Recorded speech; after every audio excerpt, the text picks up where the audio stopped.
We care about you at Chevyland. At Chevyland, the advantage is yours. The Chevyland Advantage. 2 years, no charge scheduled maintenance is included with every new vehicle. And for a limited time, take advantage of 0% APR financing for up to 48 months on select new Chevys. Plus, don't forget, every new vehicle we sell comes with a Chevyland Advantage at no extra charge.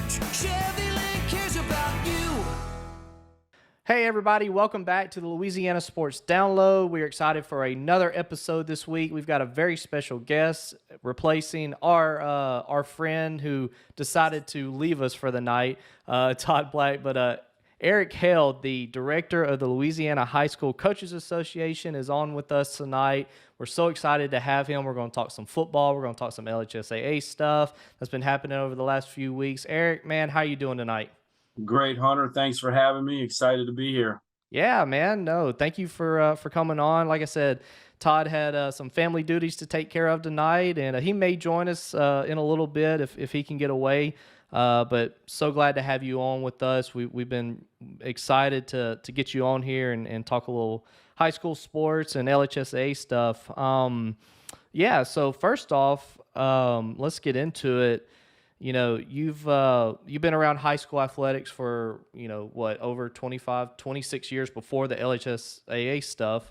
Head coach at a couple places. Man, just, real quick, just tell us about your journey. Your brother Martin graduate, is that right? Correct, brother Martin and then graduate. A Nichols graduate, and Right. So you've been around it all. You've seen it all. Just tell us a little bit about your background. Sure. As you mentioned, brother Martin grad, 89. Lucky enough to go to Nichols. Built some great friendships and relationships, having the opportunity to play college football at Nichols. And then from there, went a different path out of college. Didn't think I was going to go into teaching and coaching, but a visit to my high school coach offered me the 8th grade football job and turned it down. The next day went back and visited him and couldn't turn it down because he offered it to me again. So that was in August of 94, and here we are. So there are things along during your life, along your path on how you get from point A to point B, and it's never a straight line. And there's certain decisions you make that put you where you are that, it's cliche, it's kind of corny, but God has a plan for you. And you make those decisions, and sometimes it's not necessarily the wrong decision that you make, but it may take longer to get there. And definitely made the right decision doing that. And coached for 25 years. I'm originally from New Orleans, coached in the Catholic League for 10 years, then ended up at St. Mary's in Natchitoches for 2, and then moved down to Baton Rouge. And have been in Baton Rouge for 16 years now, coached for 25 years. My last stop was Catholic High for 6 years, and just had a great experience at all the stops along the way, making a lot of friends, building a lot of relationships from north to south, east and west, and just getting to know a lot of people. Had the opportunity to coach in a few all-star games and got to know people like Coach Mickey at Neville, who's now the principal, guys like that, Tommy Johns at Iowa, Freddie Harrison at Lake Charles College Prep, just a whole slew of guys along the way that because you're in coaching, because you played ball, it really expands your friendships, and you meet new people from different areas, and it helps you learn the culture of the state. Being a former Louisiana history teacher, I think that went hand in hand with coaching. So, that's kind of my background, and just knowing a lot of people and being at different places and coaching some different sports along the way. You meet a lot of people, and that kind of sets your path. How I got to the LHSA, kind of interesting. Just knowing some people in the LHSA leadership, some people, Mr. Bonine's wife, matter of fact, I went to high school with his wife's brother, and we were in the same class. And The first time I met him, she was with him, and I talked to her about attending Mount Carmel, and then I told her I went to Brother Martin, and lo and behold, I graduated with her brother. So it's really interesting how, Small world. small world that kind of kicked things off. But Mr. Bonine's, both of his sons were a Catholic at one time, and I taught one of them. So, and I taught with his wife as well. So there was a familiarity between both of us, and we were comfortable with one another. And it was at that point that after 25 years, it was, hey, if I'm going to try something new and get out of my comfort zone and do something that was, yeah, it's not teaching and coaching, which what you're familiar with, what you're comfortable with. I could go back to 1995 or 2002 or 2013, and you could give me a day of the year, and I could probably tell you what I was doing that day. And so every day here with the LHSA, I've been here over 3 years now. It's something different every day, and that makes for it allows you to be creative. It gets you out of your comfort zone. You learn new things. I've really grown up in the 3.5 years I've been here. You have to get out of your comfort zone and find skills that you have that are deep within you that you may not have known you had. So it's been fun, and I still get to stay connected with those guys that I've coached with, coached against, players that I've coached, and it's fun to stay in touch with everybody and get to know the culture of other sports and get to know coaches from not just football or baseball or golf, which I'm most closely associated with, but get to know volleyball and softball coaches and swim coaches and powerlifting coaches. So that's been cool to learn about how those sports operate. Yeah, no doubt. And I mean, with the LHSCA, I mean, I feel like, because not only are you basically the liaison between the coaches and the association, but I mean, y'all put on some of the best, clinics out there, summer clinics, and over the period where we were going through COVID. I mean, you masterminded this online clinic that y'all put on. I think several of them, man. It's just something that really grew. Seemed like the coaches liked a lot. It I guess it provided another avenue for them, and it's something that y'all have continued to use. But just talk about during your time, how do you feel that the director position has grown, and what you've been able to do to be able to grow the LHCA itself? I feel like membership has gone up as well too since you've taken over. Sure. So you mentioned growth and what we've seen with those clinics. You mentioned them, and that's one of the things I take a lot of pride in. I've worked with Dwayne Jenkins, who's the president of the Louisiana Football Coaches Association, and he's the Past Coaches Association president. I was on that board, and just from being around a while and knowing a number of coaches, one of my first tasks when I got on that board, he said, "Held, you go out and you get coaches to speak at our clinic." Okay.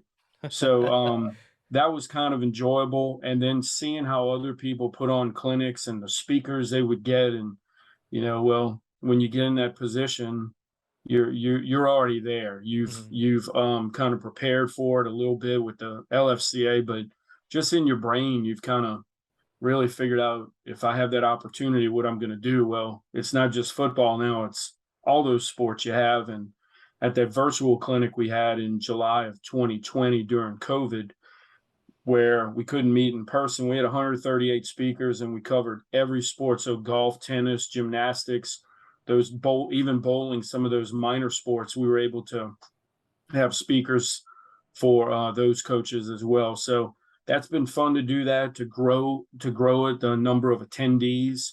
When I took it over, the clinic was in Shreveport in June, and we moved it back to July, where it's typically been, and back at the Crown Plaza in Baton Rouge, which the coaches, we polled them, and that's what they wanted. So we've got it back to where it was 800 summer before last and 900 this past summer. So Wow. we're moving in the right direction, adding professional development from a standpoint where we have risk management sessions. We had auctioneer in to do head, heat, and heart, which is a requirement from the state legislature for all coaches to have. So there's things like that that we've been doing from a professional development standpoint and growing it from that. Just reaching out to the different sports and, like you said, being that liaison to the office. It's we get a ton of phone calls, texts, and emails every day, and they're not all fun. They're sometimes you're just a sounding board, and sometimes you take a butt chewing, and a lot of times you take it, and at the end of the conversation, the coach will say, "Hey, I apologize, but I just had to get this off my chest. I know you're not the person that Right.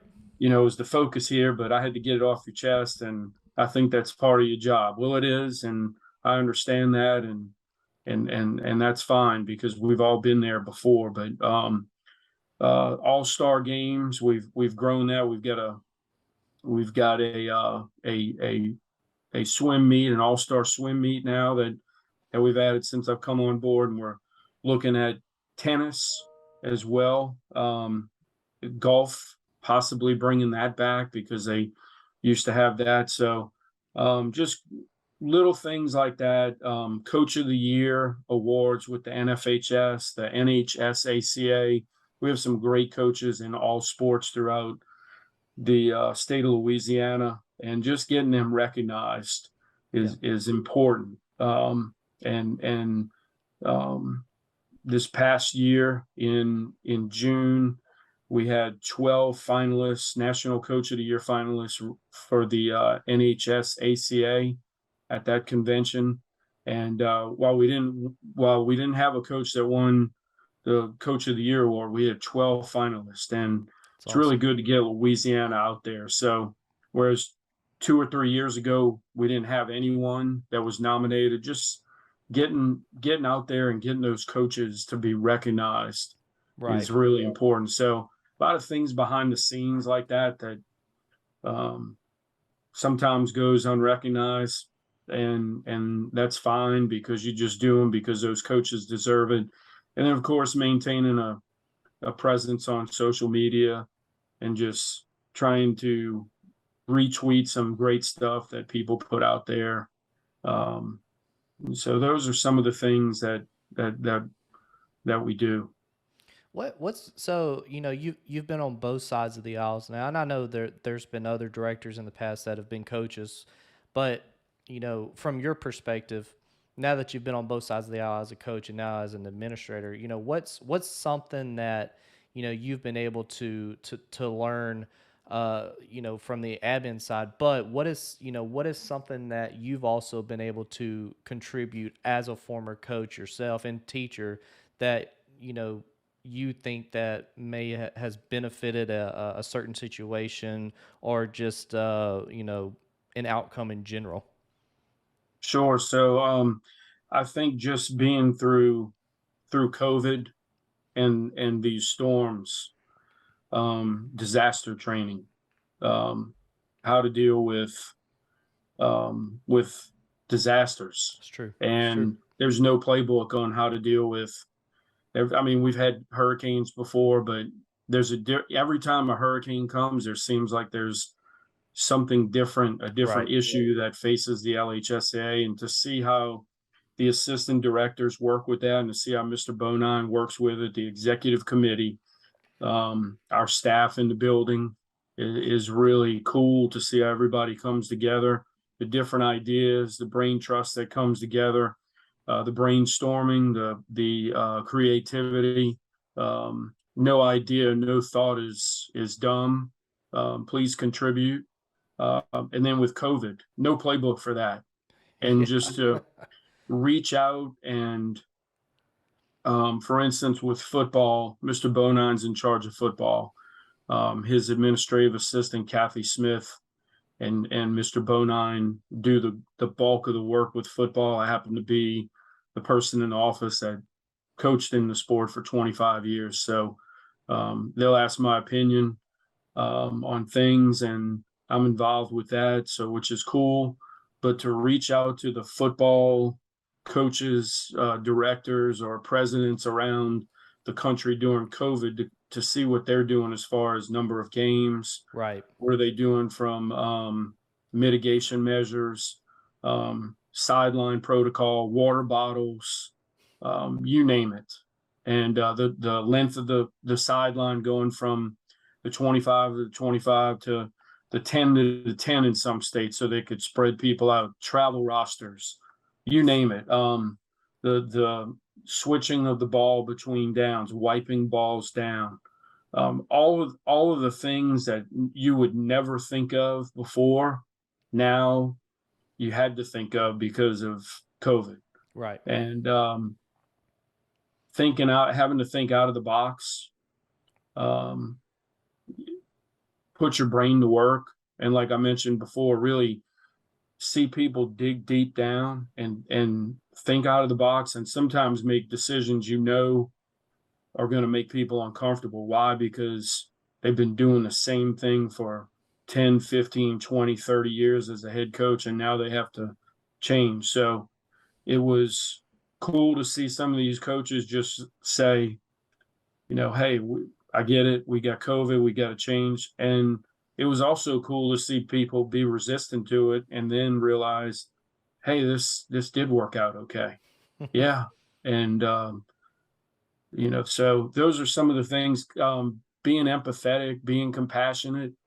I think you have to rely on those traits every day. Right. You have to put yourself in somebody else's shoes and see it through their lens sometimes, which prior to this probably didn't do that as much. Probably wasn't very good at it. At times, still not good at it. But doing those things that where you have to do something that's uncomfortable and really get out of your skin and do something that's different. Right. And that's kind of what it's been since I've come on board 3.5 years ago. Whereas teaching and coaching, you knew what you were going to be doing pretty much every day. Taught American or Louisiana history for a long period of time, and I could go into class on a Wednesday, and we were talking about culture, and I don't have to open a book or look at what I'm going to talk about. Now you walk in and you have an idea. Okay, I need to get these 3 things done today, and Right. you walk out the building getting none of those 3 things done, but you got one other big thing done, and 2 other things done that happen to come across your desk, or that other people in the office asked for your help or you got involved in. So Right. it's a great team we have, and that's kind of how things are set up. No doubt, and a very valuable part of what goes on over there. And speaking of thinking outside the box, we'll transition into some of the current events that have been going on over the last 2 weeks. And for those who may not have heard, have been living under a rock the last 2 or 3 weeks, the LHSCA Executive Committee voted to restructure the playoffs 2 weeks ago, and affecting all the sports that have been split since 2013, and that includes football. And football was condensed down to 4 divisions on each side, and divided evenly amongst 4 divisions with by enrollment. And then basketball, baseball, and softball were also restructured and have 5 divisions on each side. Coach, just in a nutshell, just talk about how we got to this. The original split occurred almost. Well, we're looking at a decade now that we've had the split for at least football. just talk about the events that transpired since then. And I know that this is only your third year, but you've had a major part in all this, all the revamping. But just talk about, really, what led us here, and how it went down over the last few weeks. Sure. So, like you said, it's been 10 years because January of 2013 was That's when right. the principals voted for the split in the playoffs in football, and then of course a few years later it was added to baseball, basketball, and softball, of course. So here we are, and there've been a number of attempts to bring the association back Correct. together. Yep. A number of principal proposals, a number of executive director ideas that have been brought forth by the executive committee. Last January, Mr. Bonine in the 5A meeting at the annual convention, there was an effort to bring 5A back together Right. by a principals vote, which would have been simple majority, 50% plus one, and it failed by a handful of votes. And he was asked after, "Hey, is this it?" And he said, "Yep, this is it. It's a dead issue." So a lot of people, and he's sincere about that. He's truthful about that, and it wasn't a defeat. He didn't have a defeatist attitude. He just said, "Hey, this is it. This is what we're dealing with." And quite a few people in the last 2 weeks have asked me, "Hey, is this his attempt to try and bring things back?" And it's not. It's not an attempt. This is an executive committee discussion over a year now, Right. and of course, Mr. Bonine is the executive director, and is in the room for the executive committee. You've been able to sit in on some of those meetings. There are 4 or 5 executive committee meetings every year. That committee's made up of member school principals from all of the classes, and they represent north, south, east, west, and in the middle. There's select school principals on there as well. There's 2 reps from the Coaches Association, one from the Officials Association, one from the Athletic Directors Association. We have a rep from the state legislature. We have a representative of the Superintendents Association, and one from the School Board Presidents Association as well. So quite an eclectic group. We always have an attorney in there that helps with our meetings in case there's a legal question. David Federico, principal of Ecole Classique, he's the president of the LHSCA, number of years on the executive committee. Shannon Folks is the vice president from Sam Houston. And like I said, we have a group of individuals in there that represent all the classes, all the different parts of the state, different associations that help support, which the Coaches Association does, the executive committee. So it's not an Eddie Bonine call with the move the last 2 weeks that have been made with Right. non-select, select, the divisions, how many teams are in the playoffs, so on and so forth. It's not an LHSA staff decision. It's the executive committee decision. It's just like you're unhappy with our Congress signing or passing a bill, and then of course the president has to sign it in. Right. Same thing in the state. You're unhappy with it, and people get upset with the president or the governor. And hey, it's the state legislature or United States Congress that puts it together. So That's right. it's kind of the same way. And this has been a long time coming. The definition of what is a select school has really been out there for a long time. And since 2013, where you've had a little bit around 100, a little bit under 100, a little bit over 100 select schools. Can't remember the exact number, but what is a select school?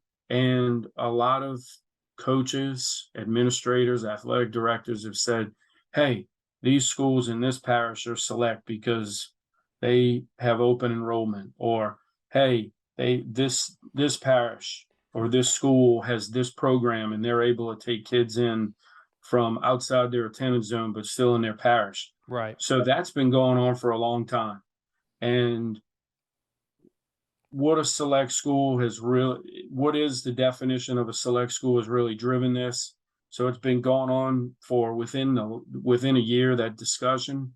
And then in April, Mr. Bonine gave the directive, hey, next meeting in June, we're going to come up with that definition of what is select. They did. And then some schools that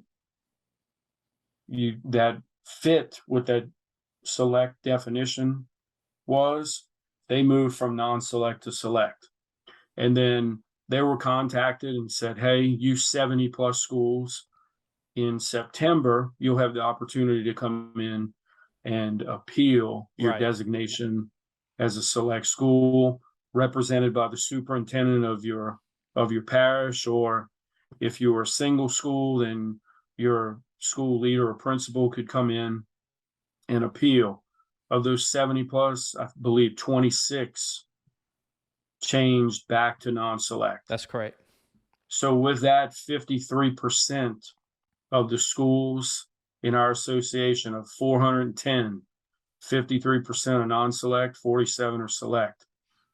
So the executive committee, they've been talking and they kind of knew this was the way it was going to go.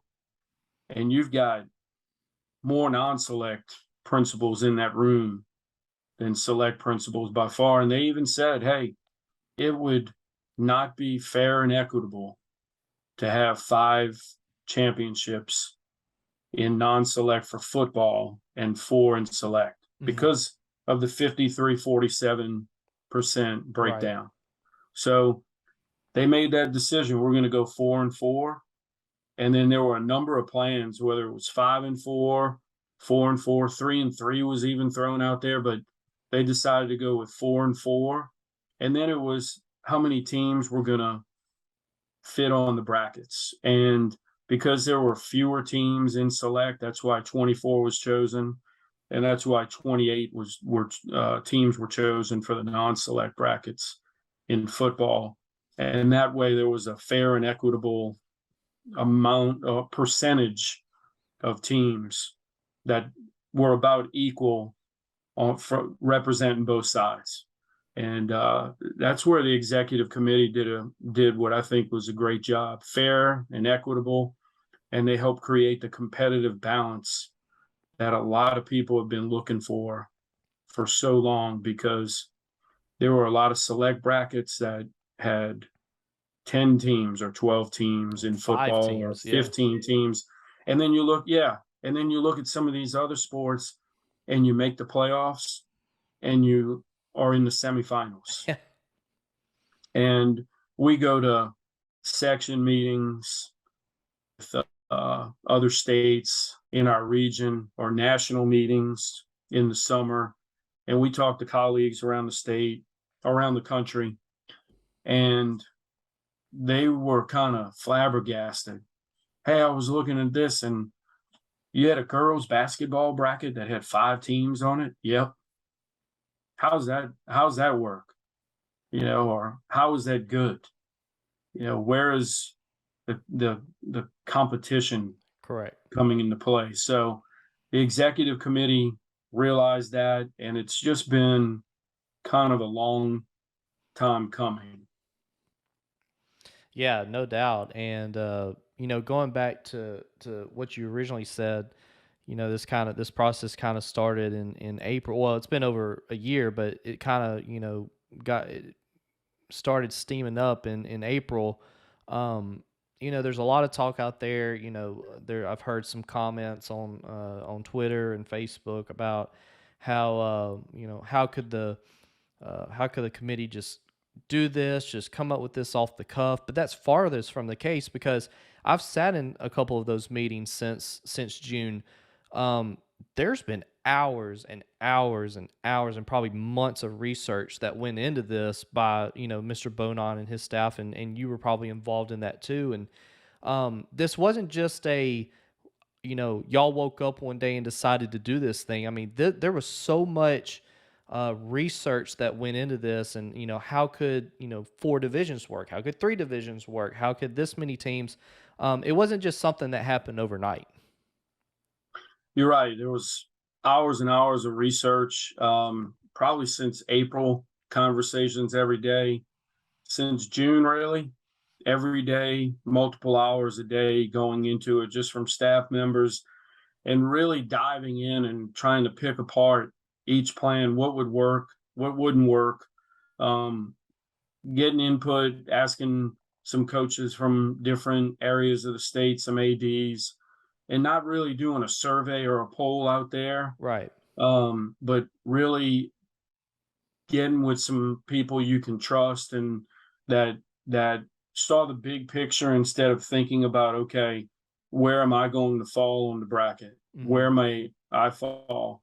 And to get a lot of those principals in that room in the executive committee to really expand their mind and realize, hey, this is about who you represent in your class, who you represent across the state, and not just where you fall, Right. and getting them, and to see that was pretty cool process to see that happen, and to just present them a number of plans out there with different number of teams,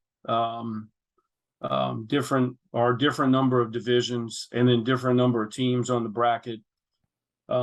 We've got a number of gifted people in the office that have just given some great input.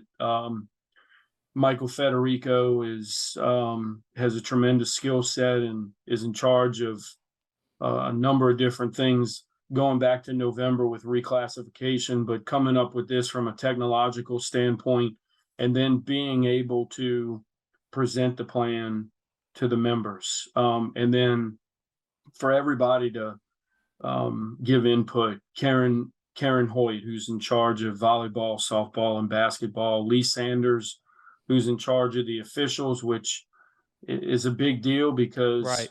the number of playoff games you have in all of these sports. That's right. Now it makes a big deal on how these RCOs, these assigners from the different associations, are able to assign these officials in the different sports. And Right. unfortunately, the number of umpires or basketball officials, football officials that you have has been declining in the last 5 to 10 years. It's an older population, and it's unfortunate that a lot of younger people haven't joined. Mhm. So you have a declining number. COVID took out a chunk somewhere between 15 and 20%. And like I said, you have an older population. And so because of that, you have some officials who just didn't return. And it was one of those things where, it's, hey, when are you going to retire? Oh, 1 more year. And they come back, and that 1 more year is now 5. And then, I think I got 1 more year in me. And that 1 more year in 2020 disappears because of Right. COVID. And so it's a national issue, but it's something that no one really thinks about. And it's not an official's problem when it comes to the number of games. It's just reality. Right. And in baseball, you have the series and different classes that are used. So it's tough. And some people are going to have to be flexible on when they play their series, early in the week, midweek, so that the different associations can accommodate them. Same thing with basketball and softball. So it's not just hey, we're going to divide these teams up or these schools up into non-select and select, and then just put them in divisions and make up a magic number Right. and come up. Hours and hours went into this. Adam McDowell's another assistant executive director in the office as well. That's lends his expertise. Mr. Bonine as well, and really all staff. And we're blessed with a great staff in the office, and all inputs welcomed, but a lot of hours and a lot of thought has gone into this, and it's been fun to see how the collaborative effort worked from inside the office, and then to see how the executive committee discussed and see how they gave input as well. Right. Yeah, no doubt. And like I said, I mean, it was a very, from what I was able to witness, it was a very uh, well thought out process. I mean, it's not, like I said, it's not like they just went in a room, voted, and 5 minutes later, bam, this is what we had. I mean, it was hours and hours of discussion from the executive committee side alone.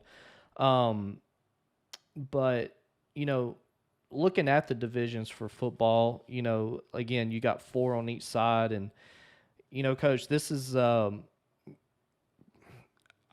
as a football fan, this makes me so excited because I look down this list and I see the number of potential matchups that, and we're just talking about football. We're not even talking about baseball and softball and all them. But just for football alone, the potential matchups that you have in the playoffs now, and for those who may not know, so the non-select for football, 28 qualify on the non-select side now for all divisions, and then it's 24 for the select side on the select side of the brackets.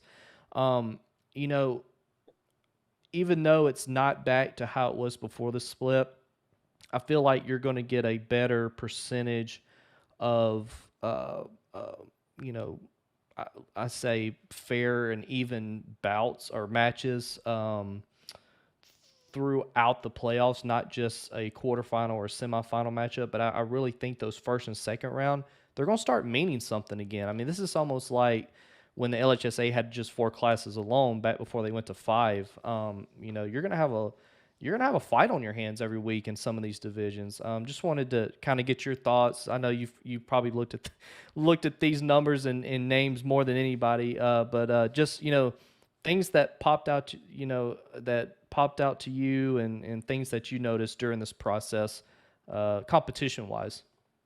Sure. So just going in, kind of knew we'd have more competitive balance, some really cool potential matchups out there, and really didn't look at, hey, who is going to be where if the executive committee decides to go Right. 4-4, or if they stay 5-4, or if they go 3-3. Really went down the list a couple times with the other assistant directors and Mm-hmm.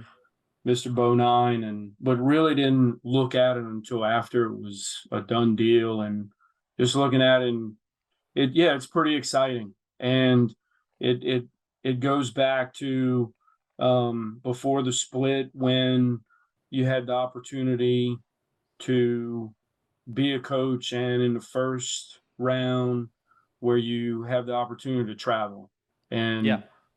and in the second round, third, you're lucky to advance. But one of the cool things I think about the playoffs in any sport is it really gives your kids and coaches and community a life experience, Right. You're right. because you may be in the New Orleans area in the first round, you play somebody in Lake Charles. Yeah. And then in the second round, okay, I got to travel again, and now I have to go to Monroe. Yeah. I've never been to Monroe before.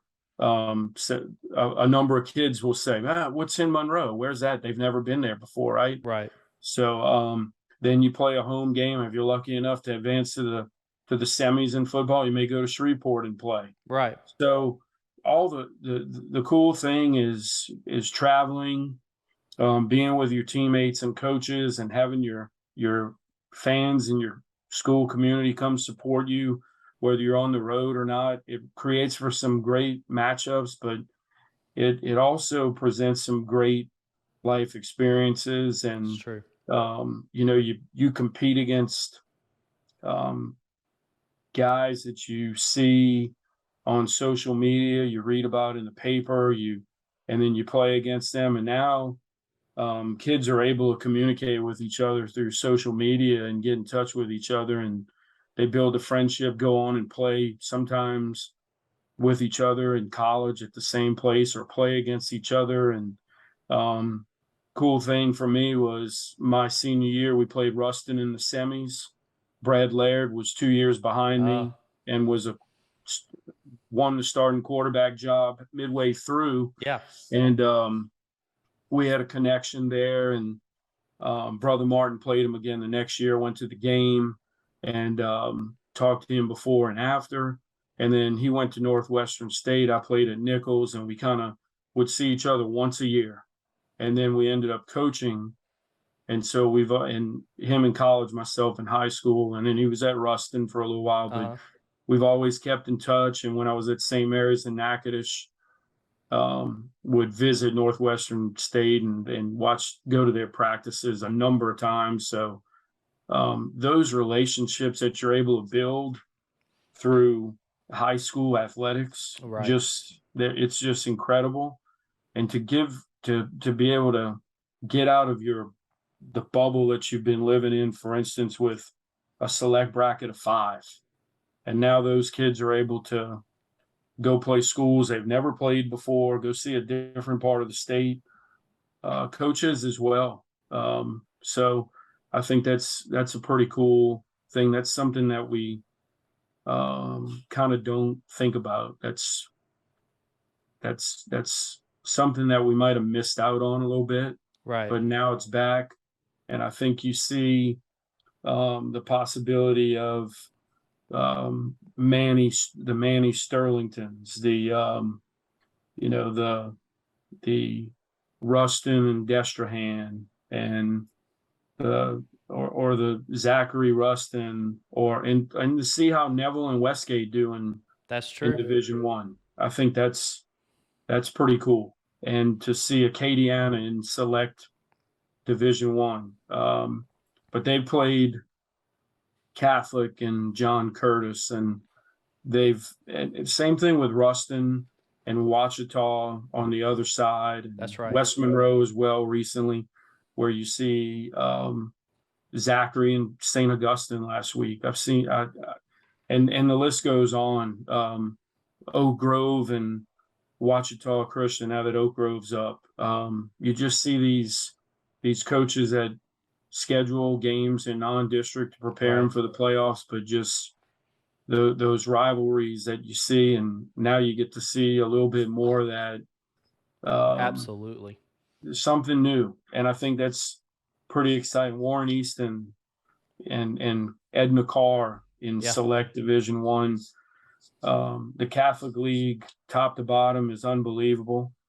Lake Charles College Prep in Division III select. A little bit of some new names in the different divisions, select, non-select, which really makes it interesting. Lafayette Christian was already playing up, so they'll be in Division II, but you get to see how they'll do against STM and De La Salle, Edie White. Madison Prep's up in Division II select now. So it'll be interesting. There's so many different possibilities for matchups, but we still have 7 weeks to get there. I know, and it's crazy. It's crazy that we're already into week 4 of the season. Coach, to add another element to that, over the past couple of years, and not just in football, but in other sports, split sports, you had certain teams going into the season with their playoff ticket already punched. What motivation was that? We don't have to win all our games. We can just, breeze by and get by until the playoffs. I think that's another element that's been added to this that's been missing over the last year is that desire and want to try and get better each and every week, because now with these 4, especially with football, with these 4 divisions on each side, there's a possibility that a Manny may draw a Sterlington in the first round, and you've got to be ready. And it's I think, like I said, and I'm not just talking about football, but in every sport, I think that's something that's been missing, is that urgency to, hey guys, we got to be on our A game. We may not make the playoffs, even if we are 6-4 or 7-3. There's a lot of good teams in our division now, and I think that's something that's been missing, and I think that the executive committee got right with this decision. Sure. I think you look and you saw some brackets that would have, in football, for instance, you'd have 2-8, 1-9 teams on the bracket, even That's though right. 10 made the bracket. at times. So, you know, that kind of makes the bracket kind of fraudulent Right. It's for a watered down. postseason. Yeah. And, you know, again, we would talk to people from around the country and even around the state, and so many people commented about it, and the executive committee talked about it. It was definitely within the conversation. So, like I said, it's been a long time coming. Yeah. And Michael Federico said it best the other day: fair, equitable, competitive balance, when asked by Mr. Bonine to describe this in 4 words. And I thought that was a great way to say it. But No doubt. so many different possibilities. It's just cool to think of it, not only in football, but in softball and baseball and girls and boys basketball, to make it more competitive. And Right. it's not a cakewalk down the bracket to the finals, Right. which is pretty neat. Sometimes when the brackets would come out, you could say, okay, the 1 seed in girls basketball in 2A, school X is just going to should walk to the finals. And that's not the case anymore. And that's what you want to see. You want to see as much parity as there is, as there can be. And I think that's what's been achieved by the executive committee with the way the non-select and select schools were divided, and then what we've seen from the brackets, the way they've been composed for the different sports, and how many schools are on the bracket in each division, non-select or select. Uh, from a coaching perspective for this, now that on top of all of the new playoff formats, both select and non-select are now going to play together again for all the state championships, including in football in December. Everybody's returning to the Superdome. I know from your position. When I went last year, y'all held a coaches clinic that morning of the first day of the Superdome. Now with everybody back together, I feel like y'all going to have more of a participation with that. I mean, y'all had Brian Kelly last year, fresh off of that new hire, and I think that was something that the select side was missing through all that, was that process of being able to hear those great speakers and get better, just having more opportunity to develop their profession.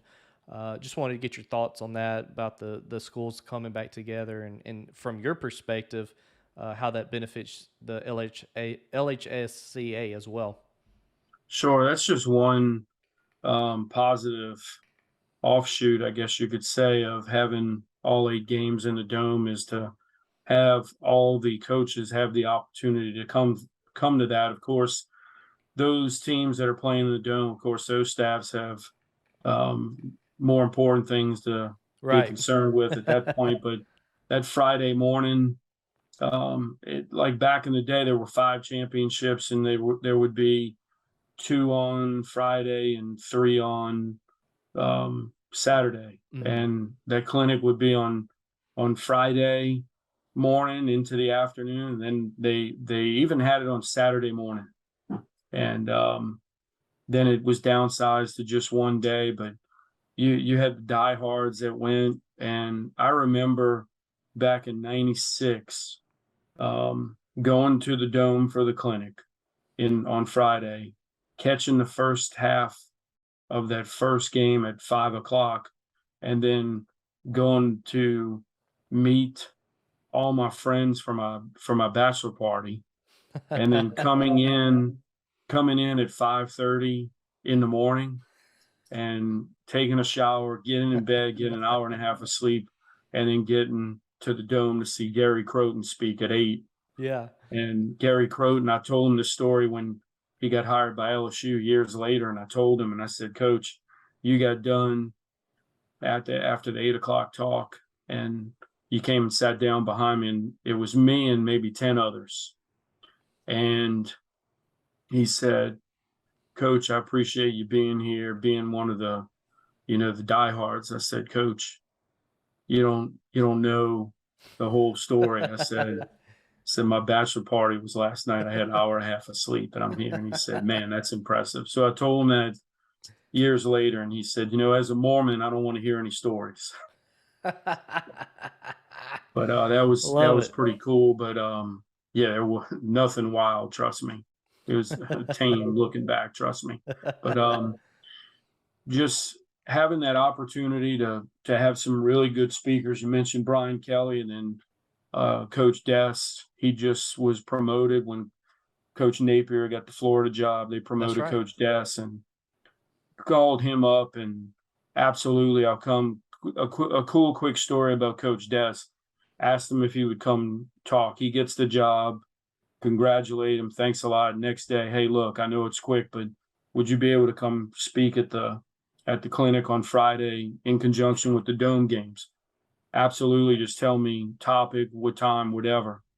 And the night before, we had a LFCA meeting, and on the way out, he was sitting at the bar, unassuming, by himself, and there were a few of us that went over there and saw him. And I mean, we hung out with him for about an hour and a half, and just the most unassuming guy. Here he is. He just went from a position coach to the being a FBS head coach, Right. and having his salary, increase tenfold, Right. right? And just unassuming, hung out, normal guy. Um, but that's pretty cool from Coach Des, and that's what you get. He's one of us. He's a regular guy. He's a high school coach that happens to be That's a right. FBS head coach, and that's what's cool about all our coaches and all our sports and the members of the LHSCA.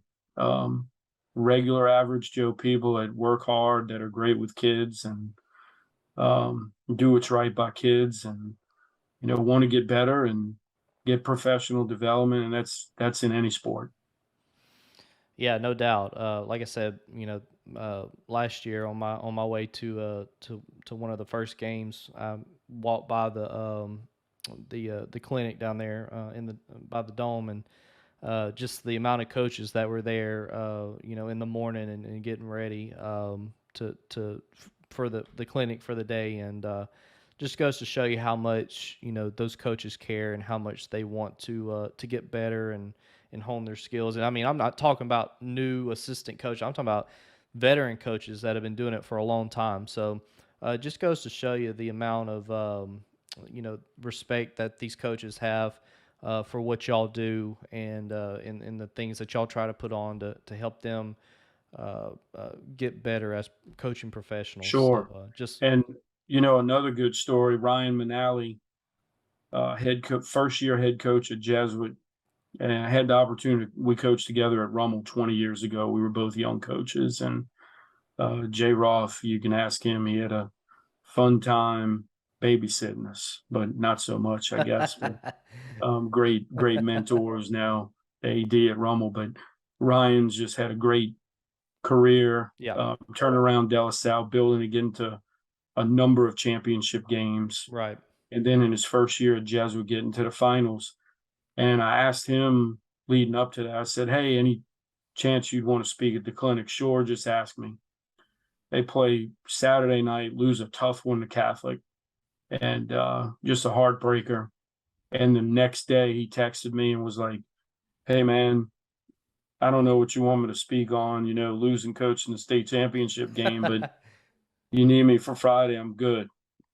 Absolutely. It's So, awesome.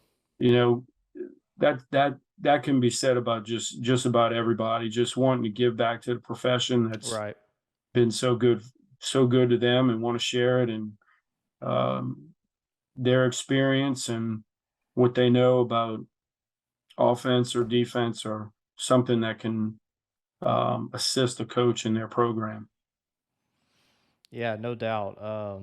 Like I said, tons of coaching legends that have come out of this state, and at every level, not just the high school level. Louisiana is just a special state for football, and like you said, the coaches care and they want to pass it on and make the younger coaches better as well. And I think that's what sets Louisiana apart from the other states. Um, Coach, you've been in this for a long time. Just talk about some of the who's who of high school football coaches that have served as a mentor to you, and if you have any stories, feel free to share. But just talk about some of the coaches who have given back, and you happen to be one of those recipients. Oh wow. I've been lucky to really have the opportunity to coach for some um, great coaches with some great men.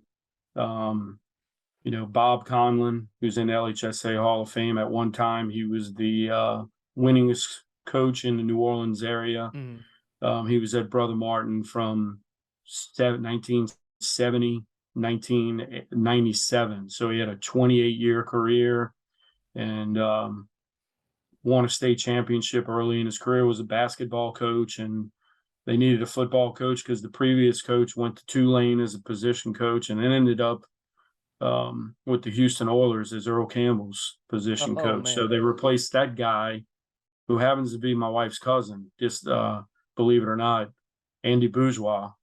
And then they replaced him with my coach, Coach Conlon, who was a basketball guy by trade. And wow, they put him in that position and he had a tremendous effect on kids, got the best out of them. Great man, man of faith, um, awesome. Got me involved in coaching. If not for him, and offered me that eighth grade football job back in '94, I wouldn't be here today. So George Schaefer was gave me my first varsity job at Holy Cross. It was my first teaching job. And again, how did I get into it how did I meet Coach Schaefer? He coached against me when I played at Brother Martin. He was an assistant coach at Holy Cross and remembered me, and I was looking for a job, and they needed a teacher in August, and I was available, and that's how that worked out. Gwayne Matthews at De La Salle, coached with him 1 year, and then he became the DC at Delta State, and they won oh a wow, Division II national championship the next year. Matter of fact, so Darren Barbier, my last 2 years at De La Salle, and he won 2 titles at Hahnville, and then was head coach at Nickel State. Best turnaround ever, 0-11 his first year, and then the next year 8-3. So man, learned a lot of lessons from him as far as going from the penthouse, or I'm sorry, from the outhouse to the penthouse, house, and all the things that go on in between. right, Mentioned Coach Roth at Rummel, and then Coach Guy Mistretta at Redemptorist, who's had a storied career. He and his dad might be the only father-son tandem to win multiple state football championships. I'm trying to think. Let's say, and then Coach Weiner at Catholic, oh yeah, yeah, um, just a legend.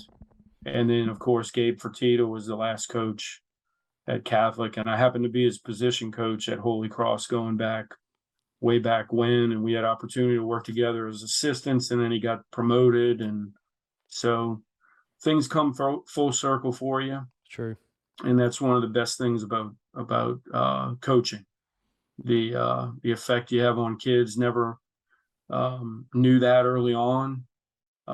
Always thought about winning and, hey, can we win a state title in this sport this year, or how can we win district, or focus on those things. And you develop the relationships along the way, but really didn't understand it, unfortunately, until later on in my coaching career, about how important developing those relationships were with the kids. And that's what it's all about. The relationships, not only with the players, but with the coaches, the teachers you work with, the administrators, the parents of those kids that you minister to. And it's really, as Coach Weiner, the one thing people ask, hey, what's the one thing you learned from Coach Weiner in football? And Coach Weiner really teaches everybody that coaching is a vocation. Yeah. And you don't, I wish I would have learned that earlier in my coaching career. I would have been a better coach and mentor. Um, but I'm glad I eventually got hooked up with him. And, that's the cool thing about sports, coaching in high school athletics and teaching, is that you have that opportunity to affect people you're around. And like I said, our coaches in Louisiana do such a great job with that. You see people on TV and every sport out there that are playing professionally or in college football, and some really good kids out there, great people of character. And our coaches do such a great job in the classroom, and That's true. not only in the classroom and on the field, but as father figures, mother figures, they do such a great job bringing up these kids, and so many stories that you hear about. And that's the cool thing to be in my position, because you hear about those things every day that people don't know about. And it really has an effect on me and people in our office. Yeah, no doubt. That's why I think high school athletics is just, probably the greatest thing in the world as far as, making friends, making connections, developing those relationships. There's people, from, my high school, that and coaches, teachers that I'm still connected with, and, working at McNeese, there's coaches and players that I'm still connected with. And, that's why I think sports is so great, and it's a great thing for people to get involved in. And like I said, to be able to develop those relationships to have outside of sports, where it's not always about sports sometimes, and kind of like what you said with Coach Weiner, and some of the greatest things you learn is really not about sports sometimes. And that's just, it's just something special. It's there's nothing better than being part of a team, and well, really a part of a family. So no, totally Sure. understand.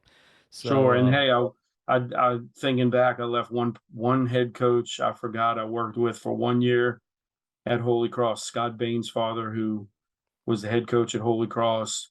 I was only there 1 year, and then went to De La Salle. He turned that program around, and then went to Shaw, and they made the Dome, I believe, 3 years oh, in a that's row, right. Oh yeah, that's if I right. remember if I Yeah. remember right. And then after that, it um, he got out as head coach and ended up at Jesuit as an assistant, and was during COVID was the Was the interim head head coach, coach. Yeah, that's interim right. head coach in 2020. And great example. Hey, he's been a head coach, and they wanted him to be the head coach. They wanted to take the interim tag off, and he just said, there's so much that goes into this. And Yeah.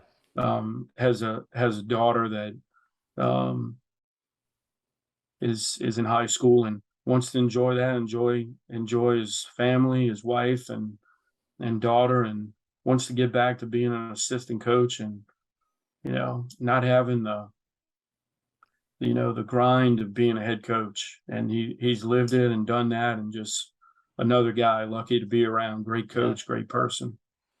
Hand it off to the next young fella to do it. Well, Coach, certainly, but before we let you go, I want to give you a chance to plug any upcoming events y'all may have. I know the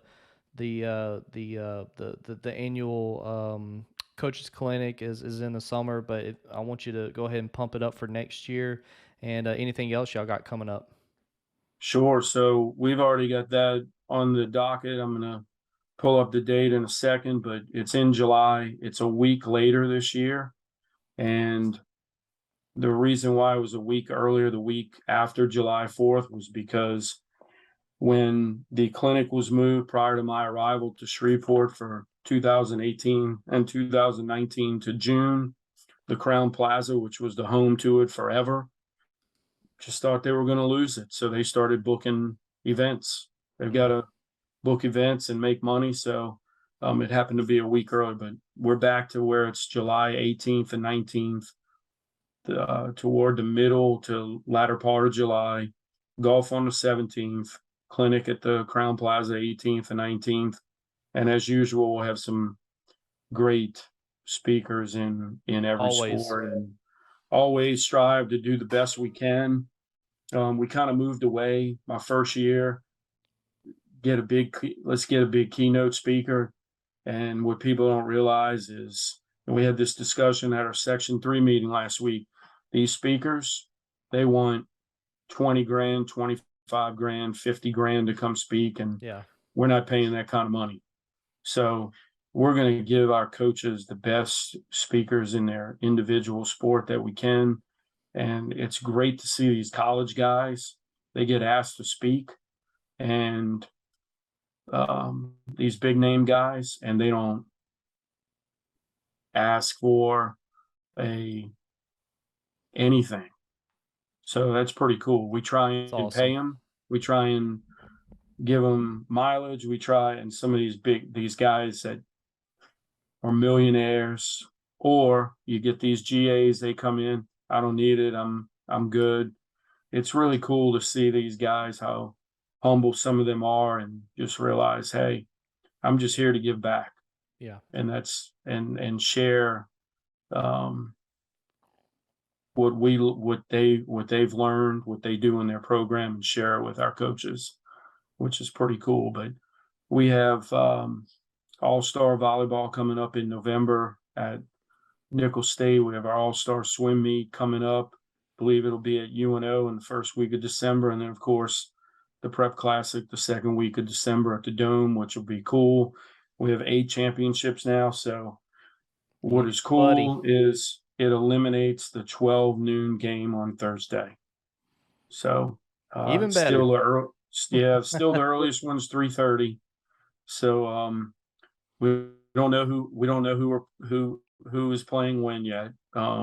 We you always have that in the back of your mind. It's been discussed already, so we kind of have it out there. So it's not on a whim where, okay, the eight game finalist, where the finalists make the game or make the championship game, they win on Friday, and then, oh, hey, we're going to put these teams in these games on a whim.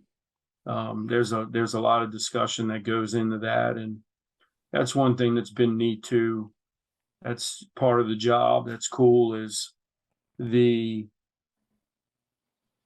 process to make the Prep Classic at the Superdome, and then during COVID year at Northwestern State, how the whole staff makes that such a great event. Yeah. And working with the Dome staff and the meetings and discussions that go on, and every detail. We don't get it 100% right, and we make mental notes, and we come back next year and we look to fix those and make it for a better experience. But that's our goal, to make all those championships as great of an experience for the coaches, the kids, and the fans that come out. And having them at the Dome's great.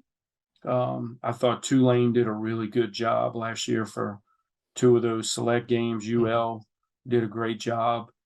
Division 4 was lucky enough to play at the Dome. That's right. Last year with Lab and OCS, and they certainly enjoyed it. It's good to get all 8 games there and get everybody under one roof. And if the principals want to come in and change that at the convention in January, they have that opportunity.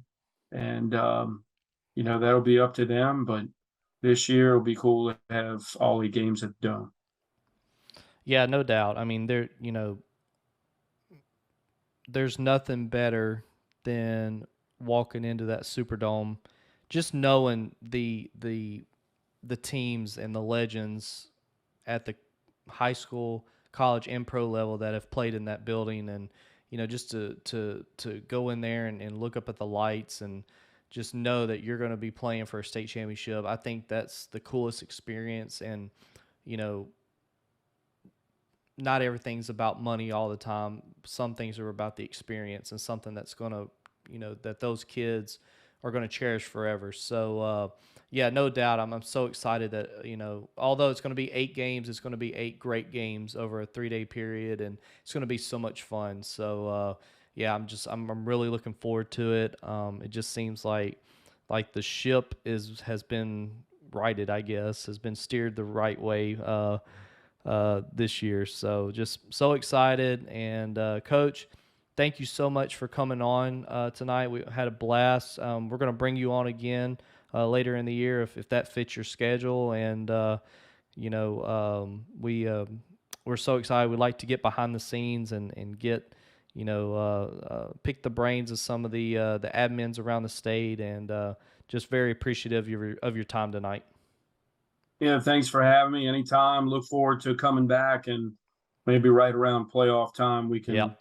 talk to brackets with the Absolutely. 4 new divisions in non-select and select, and it'll be cool watching it develop from week to week and see who the teams are that are getting hot at the right times, and seeing if some of those teams that are moving up will be some of those, see who those programs are that can fit, and that'll be cool. And some of those that are a little concerned that they may not, but some of those they're concerned, but as we know, we've talked about it before, I think some of them will fit just fine in their new home. So Absolutely. it'll be cool to see those matchups that we haven't seen in recent years past. That's right. Absolutely, Coach. All right, guys. Well, we thank y'all for tuning in this week. Be sure to follow us at GoPrepsLA on Facebook and Twitter. That's where we'll post the each episode, and we'll let y'all know about next week's episode as well. So until then, have a great night.